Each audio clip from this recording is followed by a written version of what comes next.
हम अपनी एक निजी बात बताएं, बहुत अपनी अंतरंग बात बताएं। कथा का प्रचार होता है, कथा में जो उत्सव मनाया गया उसका प्रचार होता है, वो करना आवश्यक इसलिए क्योंकि आज का युवा उसी से ही समझता है, उसी से ही जानता है, उसी को देख करके कथा में आता है। पर हम निज रूप से क्या करते हैं उसका प्रचार करने का बिल्कुल मन नहीं होता। निज रूप से क्या गा रहे हैं, क्या खा रहे हैं, कहां जा रहे हैं, या अपने लाल जी के नित्य दर्शन भी मैं कहीं नहीं डालता, ना किसी को कहते हैं कि रोज डालो। कई लोगों बोले आप नित्य गिरधर लाल जी के दर्शन डालना शुरू कर दो। मैंने कहा राधा वल्लभ जी के होते हैं, राधा रमन जी के होते हैं, बिहारी जी के होते हैं, जगन्नाथ जी के होते हैं, द्वारकाधीश के होते हैं, सब करो।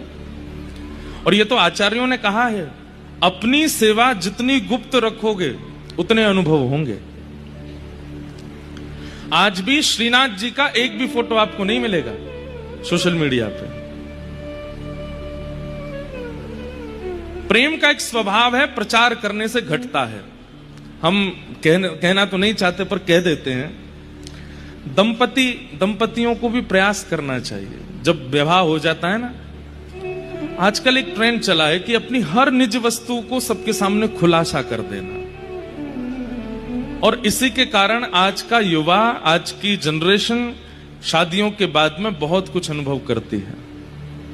पति पत्नी आपस में बात नहीं करते, उनकी बातें भी केवल इसलिए होती है कैमरा सामने लगा है, चलो सबको तो दिखेगा कि हमारी बात चल रही है। कैमरा बंद होती है, एक दूसरे में लात घुसा पड़ते हैं। ऐसा जीवन हमारा हो गया है। कहां किसी समय में व्यक्ति अपने लिए जीता था, आज ये डिब्बा के लिए जीते हैं लोग। ये सामने धरे हैं जो, मैं तो 2-3 बार बोल चुका हूं कि कभी ऐसा समय आवेगा, कथा सुननी है तो पंडाल में आके सुनो, कहीं उसका प्रसारण नहीं होगा। आओ बैठ करके सुनो, सुन करके जाओ। पर यह असंभव है, नहीं हो पाएगा ऐसा। पर हमें अपने आप प्रयास करना चाहिए, प्राइवेटली जितना हो सके प्रचार से बचो।